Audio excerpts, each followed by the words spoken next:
लगातार मुठभेड़ यहां पर जारी थी।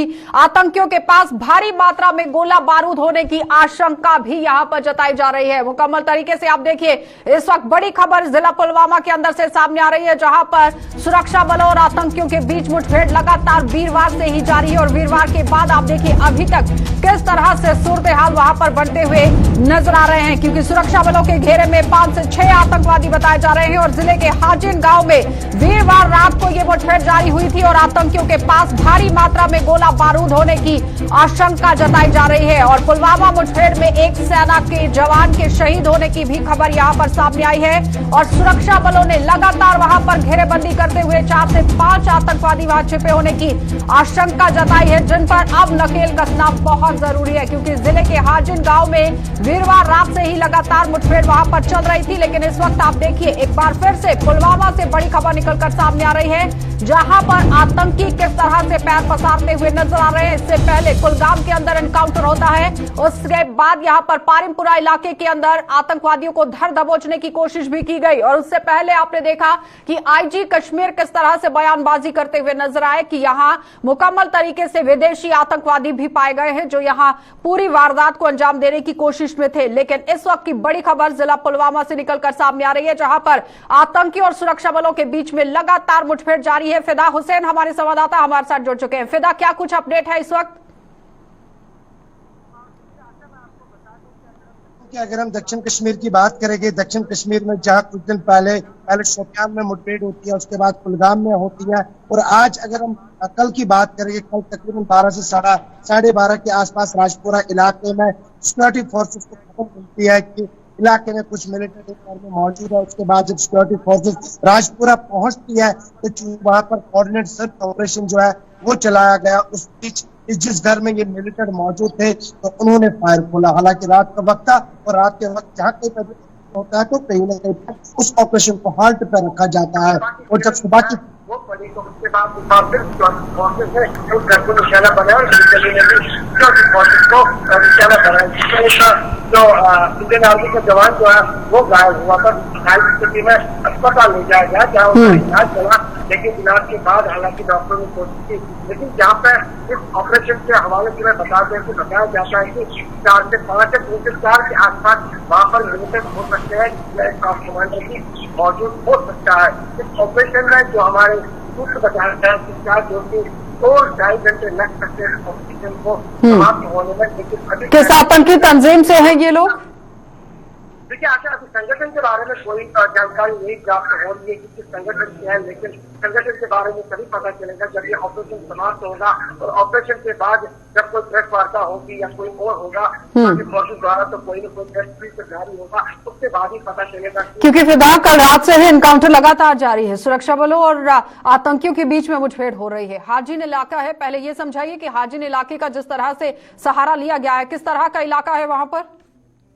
बिल्कुल यहाँ की इलाका है जहाँ पर ये मिलिटेंट मौजूद है और ये दक्षिण का जिला पुलवामा का इलाका पड़ता है, जहाँ पर 44 फरार पुलवामा पुलिस के साथ सेंट्रल रिजर्व पुलिस फोर्स और साथ ही साथ जो घटना से बाहर रखने के लिए पहले ही वहाँ पर सिक्योरिटी फोर्सेस को इलाके में तैनात किया गया। क्योंकि रात का दृष्टि में बता चुका हूँ, आज पहले रात का वक्त और रात के वक्त जहाँ कहीं पहले ऑपरेशन होता है तो उस ऑपरेशन को हाल रखा जाता है और सभी रास्तों पर जो है वहाँ पर कर दिया जाएगा, वहाँ पर काफी नफरी लगा दी गई थी ताकि अंधेरे का फायदा ना उठा सके।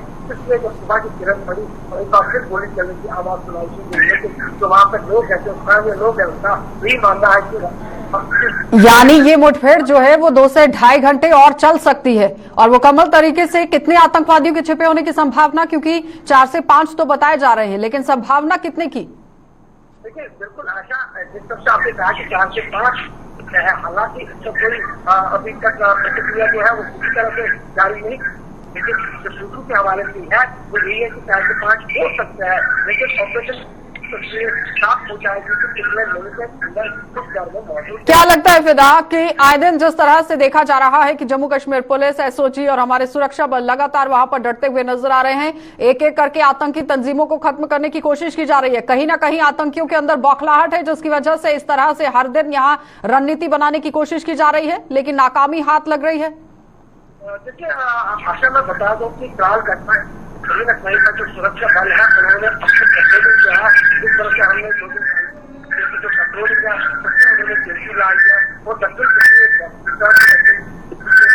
चलिए फिदा, बहुत बहुत धन्यवाद जुड़ने के लिए। तो फिलहाल आपने देखा कि फिदा हुसैन हमारे संवाददाता हमारे साथ जुड़े हुए थे, जो हमें पूरी जानकारी दे रहे हैं कि किस तरह से हालात अब यहां पर जिला पुलवामा के अंदर बनते हुए नजर आ रहे हैं, क्योंकि 4 से 5 आतंकवादी छिपे होने की संभावना यहां पर जताई जा रही है। किस आतंकी तंजीम से हैं फिलहाल अभी तक ये सामने नहीं आ पाया है, लेकिन इस वक्त आप देखिए कि पुलवामा के अंदर जो मुठभेड़ चल रही है वो आने वाले 2 से 2.5 घंटे और भी चल सकती है। आगे बढ़ जाएंगे, एक और बड़ी खबर से आपको रूबरू करवा देते हैं, क्योंकि कठुआ से आज बड़ी खबर देखने को मिल रही है, जहां पर डीजीपी ने मुकम्मल तरीके से बड़े बड़े खुलासे यहां पर कर दिए हैं। और डीजीपी दिलबाग सिंह ने पाकिस्तान को उसकी ड्रोन नीति पर खरी खोटी सुना दी है।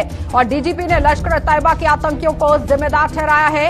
अरनिया सेक्टर में आज सुबह भी ड्रोन मंडराते हुए देखा गया और डीजीपी ने कहा कि पाकिस्तान की हर साजिश पर यहां पानी फेरा जाएगा।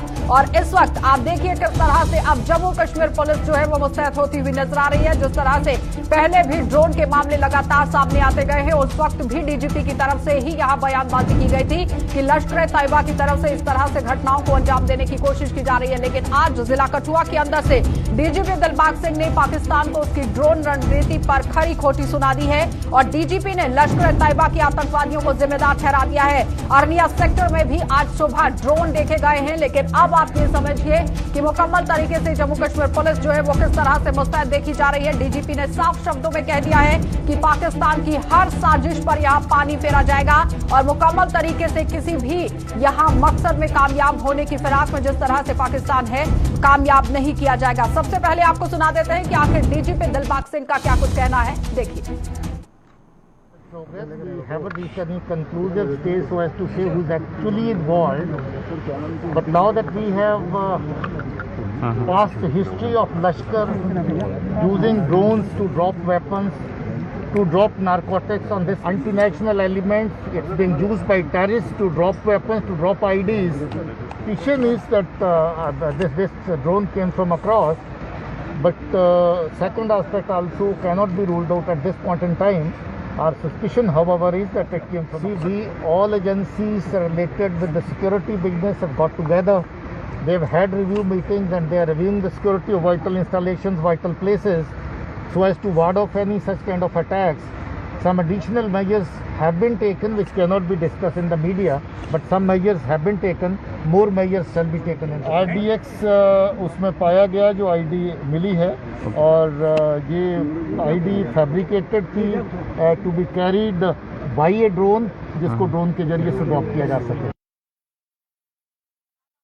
डीजीपी का क्या कुछ कहना था, किस तरह से वो बात करते हुए नजर आए हैं, लेकिन उन्होंने 2 टूक यहां पर चेतावनी जारी कर दी है कि किसी भी हरकत को अंजाम देने की अगर कोशिश पाकिस्तान की तरफ से होती है तो उसे नाकाम किस तरह से बनाना है वो जम्मू कश्मीर पुलिस और सुरक्षा बल बहुत अच्छे से जानते हैं। आगे बढ़ जाएंगे, एक और बड़ी खबर से आपको रूबरू करवा देते हैं। लगातार आप देखिए अब यहां बड़ी खबर जो है वो श्रीनगर से निकलकर सामने आ रही है, जहां पर श्रीनगर में पीडीपी की अहम बैठक जारी है और पार्टी अध्यक्षा महबूबा मुफ्ती की अध्यक्षता में ये बैठक हो रही है। और बैठक में पार्टी के कई आला नेताओं से महबूबा बातचीत कर रहे हैं और जिस तरह से पहले यहां अटकलें ये लगाई जा रही थी कि पीडीपी के हवाले से जो बैठकों का दौर शुरू किया गया, अब किस तरह से आगे इसे बढ़ाया जाएगा ये देखने वाली बात है। लेकिन उसके बाद गुफ्तार की बैठक होनी थी, वो नहीं हुई, बिल्कुल यहां पर टाल दी गई बैठक। लेकिन एक बार फिर से अब श्रीनगर से बड़ी खबर देखने को मिल रही है, जहां पर पीडीपी एक बार फिर से बैठकों का दौर शुरू कर चुकी है और पार्टी अध्यक्षा महबूबा मुफ्ती की अध्यक्षता में ये पूरी बैठक यहां पर होती हुई नजर आ रही है। और बैठक में पार्टी के कई आला नेता मौजूद हैं जिनसे बातचीत चल रही है।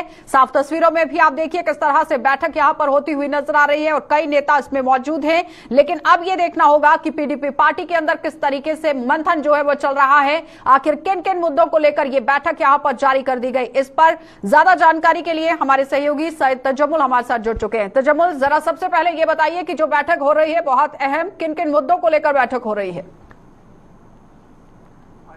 याद होगा कि प्राइम मिनिस्टर से मुलाकात के बाद पीडीपी सदर जम्मू कश्मीर जब वापस पहुंची तो उन्होंने अभी तक जरा इब्लाग को जो कुछ कहना था वो दिल्ली में कहा, लेकिन श्रीनगर पहुंचने के बाद डिलिमिटेशन कमीशन की टीम की आमद प्राइम मिनिस्टर की मुलाकात के बाद पार्टी को आगाह किया। उसके बाद जम्मू कश्मीर में आइन जो हिकमत पॉलिटिक्स में है देखा जाता। आज की मीटिंग आज इसलिए अहम है कि जम्मू कश्मीर 35 से 370 के बाद ये पहली मीटिंग होगी जिसमें महबूबा मुफ्ती प्राइम मिनिस्टर और होम मिनिस्टर से मुलाकात करने के बाद आज इस मीटिंग को संबोधित कर रही है, एड्रेस कर रही है, जिसमें पार्टी के एक्स लेजिस्लेटर्स, चाहे वो एमएलए हों जो एक्स रह चुके हैं, उनकी आमद है। उसके बाद पार्टी के जो आप प्रवक्ता है, चाहे वहीद खान है, चाहे वो नजम साकिब, सोहेल बुखारी, डॉक्टर हरबख्श हों और ताहिर सईद हों, और इसके अलावा नईम अख्तर, बाकी लेजिस्लेटर जो है, उन्होंने जम्मू कश्मीर की सिचुएशन पर चर्चा की। महबूबा मुफ्ती ने ज्यादातर जम्मू कश्मीर में प्राइम मिनिस्टर की बैठक के हवाले से बात की और आइंदा जो कमीशन का एडमिनिस्ट्रेशन मिलता है तो जाता है और बीजेपी का व्यू पॉइंट किस तरह से होगा, इस पर तमाम लीडरों ने अपना फीडबैक दिया। और जब आपको मैं इस वक्त लाइव टेलीकास्ट में है तो ये मीटिंग अभी चल रही है, मीटिंग का ऑफिशियल क्या कुछ व्यू पॉइंट रहेगा पीडीपी का? पीडीपी का व्यू पॉइंट है कि आप जम्मू कश्मीर में जब प्राइम मिनिस्टर और होम मिनिस्टर से मुलाकात के बाद अब प्राइम मिनिस्टर आता है तो पीडीपी जो पॉलिटिकल एक्टिविटी करेगा, एक तरफ काफी सारे चैलेंजेस है, काफी लोग पार्टी को मुश्किल हालात में छोड़कर चले गए, बाकी लोग मुश्किल हालात पार्टी के साथ रहे और पार्टी के लिए कई डिलिमिटेशन पर जो सोच विचार है उसके बाद आइंदा कुछ दिनों में प्रेस रिलीज जारी की जाएगी। लेकिन जो अंदिया हमें मिलता है, अगर प्रेस रिलीज से कबल अगर हम आपको बता दें कि पीडीपी को इन्विटेशन तो मिलना तय है और हो सकता है कि चंद रुकनी टीम जो है वो अपना व्यू पॉइंट जो है। लेकिन तजम्मुल, इससे पहले बैठकों का दौर शुरू किया गया था, फिर बंद कर दिया गया। गुपकार की बैठक होनी थी, वो भी नहीं हुई। लेकिन जैसे ही कल यहाँ पर सज्जाद लोन प्रेस कॉन्फ्रेंस करते हैं और वो कहते हैं कि अगर इलेक्शन लड़नी है तो सबको लड़नी चाहिए, यानी उन्होंने कहीं ना कहीं इशारों में महबूबा मुफ्ती पर निशाना साधने की कोशिश की। क्या लगता है कि आज बैठक उसी को मद्देनजर रखते हुए तो नहीं की गई? इलेक्शन के हवाले से उमर अब्दुल्ला ने बात महबूबा मुफ्ती ने बहुत पहले कहा था कि इलेक्शन करने से जो है पार्टी जो है यकीन रखती है। लेकिन जिस वक्त साबिक मुख्यमंत्री क्या वो हमने देखा कि में ताज खान की इज्तिमा में नजर आए जो मिनिस्टर हैं, डेमोक्रेसी बड़े डिसेंट तरीके से लड़ी जाती है। लेकिन उमर अब्दुल्ला ने कहा था कि वो खुद नहीं लड़ेंगे लेकिन पार्टी लड़ेगी जो डेमोक्रेसी है। इसी तरह का बयान तकरीबन महबूबा ने भी किया था। लेकिन जिस वक्त जब उनका रोड में तो उनकी जो पार्टी वो बहुत छोटी है और प्यास की जब जंग लड़ती है तो इसके लिए आपको बैठक में कौन-कौन लोग भाग ले रहे हैं इस वक्त तजम्मुल पीडीपी की पार्टी के? पीडीपी के तमाम एक्स लेजिस्लेटर्स और जो एमएलए रहे, एमएलए की घर वापसी हुई, अख्तर की घर वापसी हुई है और इसके अलावा लीडर हैं जिन्होंने पार्टी का दामन नहीं छोड़ा, जब मुश्किल हालात के साथ आया के रोड मैप पर चलते रहे और इसमें तमाम लीडरान मौजूद हैं। और ऐसा एक माहौल, आशा एक माहौल देखिएगा। कल सज्जाद ने प्रेस कॉन्फ्रेंस दी, माहौल अच्छा था। आज पीडीपी की मीटिंग में माहौल अच्छा है। कांग्रेस ने कल अपना प्रदर्शन किया, माहौल यानी होम मिनिस्टर गृह मंत्री मिलने के बाद, प्राइम मिनिस्टर गृह मंत्री से मिलने के बाद माहौल बना जिसमें चुनाव की डिलिमिटेशन भी होगा, भी होगा और भी बहुत कुछ होगा। आप मुझे लगता है लेकिन तजम्मुल, डिलिमिटेशन को लेकर किसी ने भी बात सामने नहीं रखी थी कि इस मुद्दे को उठाया गया। जाहिर तरीके से इस मुद्दे को सिर्फ और सिर्फ गुलाम नबी आजाद की तरफ से बताया गया कि 5 बातों को लेकर यहाँ पर मंथन हुआ है। लेकिन महबूबा मुफ्ती भी अलग तेवर में देखी गई, डॉक्टर फारूक अब्दुल्ला भी अलग तेवर में देखे गए और कल सज्जाद लोन भी अलग तेवर में देखे गए। उसके साथ ही अल्ताफ बुखारी की बात करें तो वो भी अलग ही तेवर में देखे गए। लेकिन अब यहाँ पर मिजाज देखना होगा आम जनता का कि जब ये लोग उतरते हैं यहाँ विधानसभा चुनावों को मद्देनजर रखते हुए, उस वक्त क्या कुछ जवाब यहाँ आम जनता देगी, ये देखने वाली बात है। क्योंकि मीटिंगों का दौर तो शुरू कर दिया गया, लेकिन फायदा कितना होगा ये आने वाला समय बताएगा। बहुत बहुत धन्यवाद तजम्मुल जुड़ने के लिए। तो फिलहाल आपने देखा कि किस तरह से हमारे सहयोगी तजम्मुल हमारे साथ जुड़े हुए थे, जो बता रहे हैं कि पीडीपी की सदर जो कि महबूबा मुफ्ती जिस तरह से बैठकों का दौर अब यहाँ पर फिर से शुरू कर चुकी है। अब देखना यह होगा कि आखिर पीडीपी पार्टी में कौन कौन से नेता और यहाँ पर शामिल होते हैं, किस तरह से जनाधार को बढ़ाया जाएगा, ये देखने वाली बात है। आगे बढ़ जाएंगे, सांबा आपको लिए चलते हैं क्योंकि सांबा से भी आज बड़ी खबर देखने को मिल रही है, जहां पर मुकम्मल तरीके से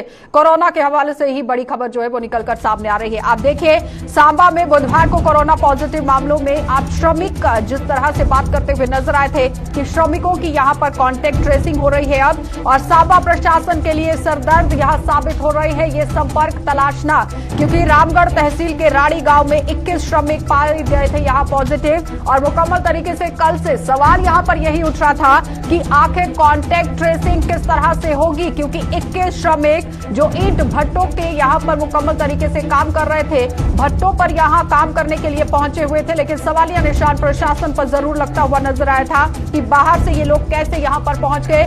लेकिन अब इन लोगों का संपर्क बिल्कुल पूरी तरीके से तलाशना एक चुनौती बनती हुई नजर आ रही है। प्रशासन के सामने एक बड़ी चुनौती बनकर ये यहाँ सामने हो गए हैं 21 श्रमिक, और इनका कॉन्टेक्ट ट्रेस करना सबसे बड़ी बात है कि ये लोग कहां पर पहुंचे हैं, कितने लोगों से मिलना हुआ है और किन किन लोगों से इनके द्वारा संपर्क जो है वो साधा गया है। लेकिन अब आप देखिए कि सांबा प्रशासन के लिए पूरी तरह से संपर्क तलाशना एक सिरदर्द बनता हुआ नजर आ रहा है। लेकिन यहाँ सवाल ये है कि आम जनता से भी इसीलिए बार बार आग्रह किया जाता है, अपील की जाती है कि कोरोना को आपको संजीदगी से लेना पड़ेगा, एहतियात आज भी बरतने की जरूरत है, क्योंकि अभी भी कोरोना हमारे साथ चल रहा है और जाहिर तरीके से कोरोना से पार पाने के लिए SOPs का पालन करना बहुत जरूरी है। 2 गज की दूरी रखना जरूरी है, मास्क पहनना जरूरी है, जो बिल्कुल भी जमीन पर देखा नहीं जा रहा है, जहां पर आम जनता भी सहयोग करती हुई बीच बीच में नजर नहीं आ रही है। लेकिन इस वक्त आप देखिए जिला सांबा से बड़ी खबर देखने को मिल रही है, जहां पर 21 श्रमिक कल पॉजिटिव पाए गए थे और अब इनकी कॉन्टैक्ट ट्रेसिंग सिरदर्द बनती हुई नजर आ रही है। ऋषि खजूरिया हमारे संवाददाता हमारे साथ जुड़ चुके हैं। ऋषि, जिस तरह से कल भी बात हो रही थी कि एक बड़ी चुनौती प्रशासन के सामने यहां खड़ी हो जाएगी, जो आज खड़ी होती हुई नजर आई, लेकिन कहीं ना कहीं चूक हुई है, जिसका खामियाजा अब आम जनता को भी भुगतना पड़ रहा है और यहां प्रशासन को भी। ऋषि, मेरी आवाज पहुंच रही है? ऋषि, आप मुझे सुन पा रहे हैं? जी, मैं आपको वही बता रहा हूँ कि जिस तरह से आपने शुरुआती दिनों में देखा कि लगातार हम कोरोना से यहाँ पर पार पाते हुए नजर आ रहे थे, लेकिन एकदम से यहाँ से 21 मामले जब सामने आए रामगढ़ तहसील के गांव राड़ी से, जहाँ पर एक ईंट भट्टे से सारे के सारे लोग पॉजिटिव पाए गए और उसके बाद प्रशासन के लिए सिरदर्दी ये बनी हुई कि किस तरह से इनकी कॉन्टेक्ट ट्रेसिंग चेक की जाए। कॉन्टेक्ट ट्रेसिंग को शुरू भी कर दिया गया है, लगातार उन लोगों को यहाँ पर चिन्हित करने का प्रयास किया जा रहा है जो लोग आए होते हैं। और सबसे पहले जो लोग पॉजिटिव पाए गए ये रैपिड टेस्टिंग के दौरान पॉजिटिव पाए गए और अब इनकी आरटीपीसीआर सैंपलिंग भी की जा रही है, क्योंकि अभी 21 लोगों को जिस तरह से कोविड सेंटर में शिफ्ट कर दिया गया है। लेकिन चुनौती प्रशासन के लिए यही बनी हुई है कि किस तरह से इन लोगों को यहाँ से जो वो इनकी कॉन्टेक्ट ट्रेसिंग की जाए और उन लोगों को चिन्हित किया जाए। लेकिन ऋषि, सवाल यहाँ पर यह था कि कॉन्टैक्ट ट्रेसिंग अब कैसे होगी? क्या इन्हीं लोगों से बातचीत करने की कोशिश की गई कि आखिर यही बता दें कि कहां पर मिलना हुआ था? देखिए, अभी जिस तरह से लोगों की ये जो पूरी नजदीकी की जा रही है कि कहाँ से ये लोग आए थे, किस तरह से लखनपुर से क्रॉस होकर आगे बढ़े हैं, ये इलाके में पहुंचे हैं, ये सिरदर्दी बनी हुई है। लेकिन लगातार उम्मीद है कि आज शाम तक इसका कुछ ना कुछ और रिजल्ट जो वो हमें देखने को मिलेगा, क्योंकि लगातार नोडल ऑफिसर की तैनाती भी कर दी गई है और प्रशासन ने ये चीज भी साफ कर दी है कि जिससे ये सडन कुछ एक मामले यहाँ से सामने आए हैं, उसके बाद अब प्रशासन ने यहाँ जो नोडल ऑफिसर्स की तैनाती है उनको टारगेट दिया गया है कि आपने भी लगभग रूरल एरियाज हो या फिर अर्बन एरियाज हो, वहां पर 5 किए जाएं। ऐसा ना हो कि जिस तरह सारा कहीं हो चुका है, तीसरी वेव दस्तक दे चुकी है। उसी को लेकर अगर बात करें तो जितने भी कंस्ट्रक्शन साइट्स हैं, जितने भी ईंट भट्टे जिला सामान है, बैंक्स है, जो भी पब्लिक प्लेसेस है, खासतौर पर पेट्रोल पंप अगर बात करें, सारे इलाकों में अगर बात करें, वो की जाएगी। आपने देखा कि पहली लहर में किस तरह से बुजुर्ग चपेट में आ गए, दूसरी लहर में एडल्ट्स यहाँ पर चपेट में आ गए, युवाओं को चपेट में लाया गया और अब तीसरी लहर में बच्चे चपेट में आएंगे। लेकिन बच्चों के साथ साथ वो लोग चपेट में आएंगे जिन्हें अभी तक कोरोना नहीं हुआ है। तो अब यहाँ पर प्रशासन को संजीदगी बरतने की जरूरत थी कि आखिर अगर बाहर से आने वाले जहां पर नाके लगाए गए हैं, पोस्ट बनाए गए हैं, वहां पर निशानदेही की जाए, गाड़ियों को रोका जाए, मुकम्मल तरीके से जो लोग बाहर से पहुंच रहे हैं उनकी सैंपलिंग हो, टेस्टिंग हो, जहां पर कहीं ना कहीं जिला सांबा प्रशासन चूकता हुआ नजर आया, जिसका खामियाजा कहीं ना कहीं आम जनता भुगतने के लिए बिल्कुल तैयार बैठी है। आप देखिए 21 श्रमिक पॉजिटिव आते हैं, अब कॉन्टैक्ट ट्रेस नहीं हो पा रहे, एक बहुत बड़ी चुनौती बनती हुई नजर आ रही है। देखिए, बिल्कुल आपको बता दें कि जिस तरह से आप भी लगातार ये बता रहे हैं कि चुनौती है, चुनौती हर कोई इसको मान रहा है, प्रशासन मानते हैं कि एक बड़ी चुनौती है कि जो बाहर के श्रमिक आते हैं तरह से एंटर कर जाते हैं, जो वहां पर जो टेस्ट, वहां पर क्यों टेस्टिंग नहीं की? लगातार हमें देखने को मिल रहा है कि ये कहा जाता है कि हम यहाँ पर टेस्टिंग कर रहे हैं, लेकिन ये 21 श्रमिक किस तरह से यहाँ पर आ गए और जिला सांबा में एंटर करते हैं, ये तो चुनौती बनी है। और मुझे लगता है कि शाम तक इसका कुछ ना कुछ रिजल्ट भी सामने आएगा। लेकिन तीसरी वेव मैं जो कह रहा हूँ आपको, तीसरी वेव लगातार यहाँ पर दस्तक दे सकती है, को लेकर प्रशासन को तैयारियां करने की जरूरत है। बहुत प्रशासन जरूरत ये है भी कह रहा तैयारी कि करने की, कर रहे क्योंकि हैं। कहीं ना कहीं चूक तो हुई है, अब इसका खामियाजा तो भुगतना ही पड़ेगा, लेकिन आगे आने वाले समय में ऐसी दोबारा से घटनाएं ना हो, इस पर काम करना बहुत जरूरी है। बहुत बहुत धन्यवाद ऋषि बातचीत के लिए। तो फिलहाल आपने देखा कि ऋषि खजूरिया हमारे संवाददाता हमारे साथ बने हुए थे, जो बता रहे हैं कि जिला प्रशासन किस तरह से अब संजीदगी बरतता हुआ नजर आ रहा है। मुकम्मल तरीके से आप देखिए कि 21 श्रमिक यहां पर पॉजिटिव पाए गए थे, जिनका कॉन्टेक्ट अब ट्रेस किया जा रहा है, लेकिन बहुत बड़ी चुनौती बनी हुई है। आगे बढ़ जाएंगे, जम्मू से आपको बड़ी खबर दिखा देते हैं, क्योंकि लगातार ड्रोन देखने का सिलसिला एक बार फिर से जम्मू शहर में शुरू हो गया है। और अरनिया सेक्टर की बात करें तो मुकम्मल तरीके से वहां पर भी ड्रोन देखे गए थे, लेकिन जम्मू के टेक्निकल एयरपोर्ट पर वेस्टर्न कमांड के लेफ्टिनेंट जनरल आरपी सिंह पहुंच चुके हैं, और लेफ्टिनेंट जनरल आरपी सिंह ने यहां बम धमाके के घटनास्थल का जायजा लिया है। टेक्निकल एयरपोर्ट पर 27 जून की रात को ड्रोन से गिराए गए थे बम, और एनआईए को ये पूरी जांच यहां पर सौंपी गई थी। लेकिन अब आप देखिए कि किस तरह वेस्टर्न कमांड के लेफ्टिनेंट जनरल आरपी सिंह मौके पर मौजूद है, और पूरी तरह से एयरपोर्ट के अंदर का नजारा देखने की कोशिश की जा रही है, जायजा लेने की कोशिश की जा रही है कि बम धमाके जहां पर हुए थे उस पूरी घटनास्थल का जायजा लेने की कोशिश की जा रही है। और टेक्निकल एयरपोर्ट पर 27 जून की रात को ड्रोन से ये बम गिराए गए थे, जिसमें एक बम जो है वो छत पर गिरा था और दूसरा ग्राउंड पर गिरा था। मुकम्मल तरीके से ये देखिए कि किसी भी तरह का जानी नुकसान तो नहीं हुआ, लेकिन एक बड़ी घटना को अंजाम देने की कोशिश जरूर की गई। तो जम्मू के टेक्निकल एयरपोर्ट पर वेस्टर्न कमांड के लेफ्टिनेंट जनरल आरपी सिंह पहुंच चुके हैं, जो पूरी तरह से जायजा ले रहे हैं। और अब आपको यह बताना भी बहुत जरूरी है कि अलग अलग टीमों का गठन भी किया गया था, जो यहां पर पहुंची और घटनास्थल का पूरी तरह से जायजा लेने की कोशिश की गई, और एनआईए को यह पूरे मामले की जांच जो है वो सौंपी गई है। लेकिन अभी तक कहां पर पहुंची है जांच, इस पर जब बातचीत करना और जांच पूरी तरह से खंगालना बहुत जरूरी है कि आखिर किन सूरतों की वजह से, किन हालातों की वजह से ड्रोन यहां तक पहुंचते हैं और बम धमाके यहां पर हो जाते हैं। एक बहुत बड़ा सवालिया निशान यहां पर यह था कि आखिर किस तरह से यह काम किया गया। डिफेंस एक्सपर्ट ये सवालिया निशान छोड़ते हुए नजर आ रहे थे, लेकिन अब आप देखिए कि लेफ्टिनेंट जनरल आरपी सिंह यहां पर पहुंच चुके हैं, जायजा लेने की कोशिश की जा रही है, घटनास्थल का मुकम्मल तरीके से जायजा लेने की कोशिश की गई। और टेक्निकल एयरपोर्ट पर 27 जून की रात को ये 2 बम धमाके होते हैं, जिसमें किसी भी तरह का कोई जानी नुकसान तो नहीं हुआ, लेकिन अलबत्ता उसके साथ साथ रत्नूचक कालूचक इलाके के अंदर भी ड्रोन देखे जाने की वजह से सनसनी का माहौल देखा गया था। और आज एक बार फिर से अरनिया सेक्टर में ड्रोन देखे जाने की वजह से यहां पर अब सवालिया निशान खड़े होते हुए नजर आ रहे हैं। अनिल हमारे संवाददाता ग्राउंड से जुड़ चुके हैं। अनिल, जिस तरह से यहां पर वेस्टर्न कमांड के लेफ्टिनेंट जनरल आरपी सिंह पहुंचे हैं, क्या कुछ पूरी जानकारी है, किस तरह से बातचीत हुई है?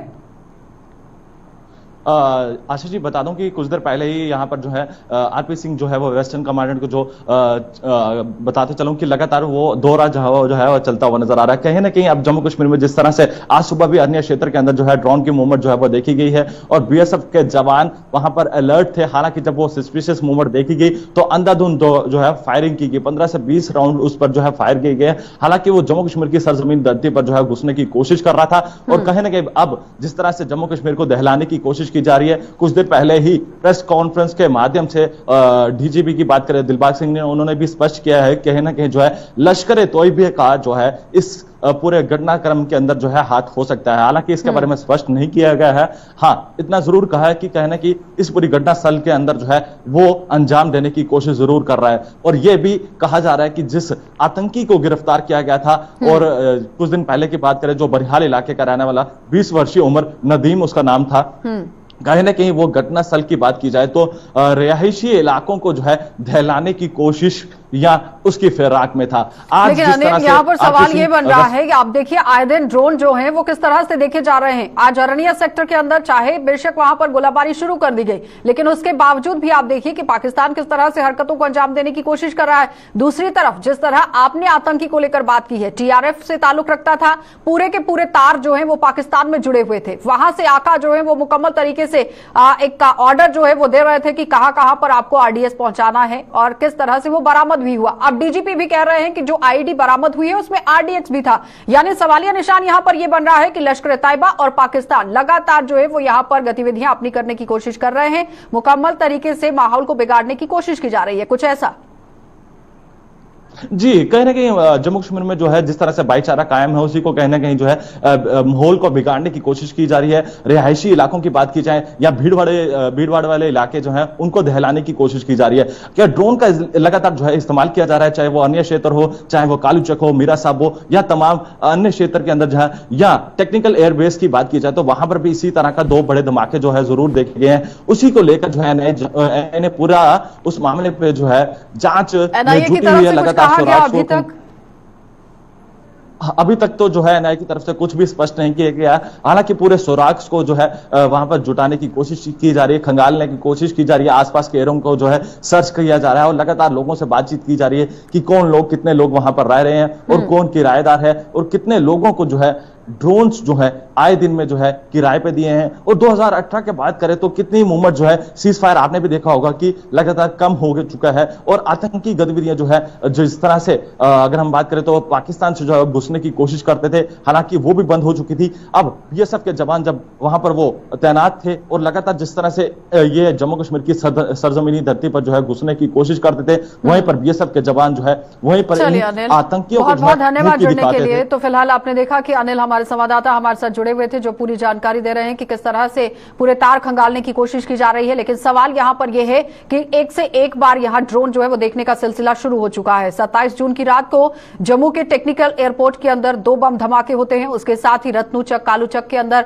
ड्रोन देखे जाते हैं और आज आप देखिए कि अरनिया सेक्टर के अंदर भी किस तरह से ड्रोन जो है वो देखने की बात सामने आई है। लेकिन डीजीपी दिलबाग सिंह साफ तरीके से कहते हुए नजर आ रहे हैं कि पाकिस्तान अगर किसी भी रणनीति को अंजाम देने की कोशिश कर रहा है या फिर फिराक में है तो नाकामयाब ही रहेगा। और दूसरी तरफ आप देखिए जो आतंकवादी पकड़े गए हैं उस वो बहुत बड़े बड़े खुलासे करता हुआ नजर आ रहा है कि किस तरह से आतंकवादियों के यहां से जो तार हैं वो पाकिस्तान में है और पाकिस्तान से ही पूरी तरह से हैंडलर बनाकर यहां पर इन लोगों को भेजा जा रहा था। नदीम ने ये मुकम्मल तरीके से बड़े बड़े खुलासे किए हैं। लेकिन सवाल अब यहां पर यह है कि जिस तरह से पाकिस्तान यहां घटनाओं को अंजाम देने की कोशिश कर रहा है, सिक्योरिटी फोर्सेस पूरी तरह से मुस्तैद हैं। बुलेटिन में फिलहाल इतना ही। देश और दुनिया की खबरों के लिए आप बने रहिए गुलिस्तान न्यूज के साथ।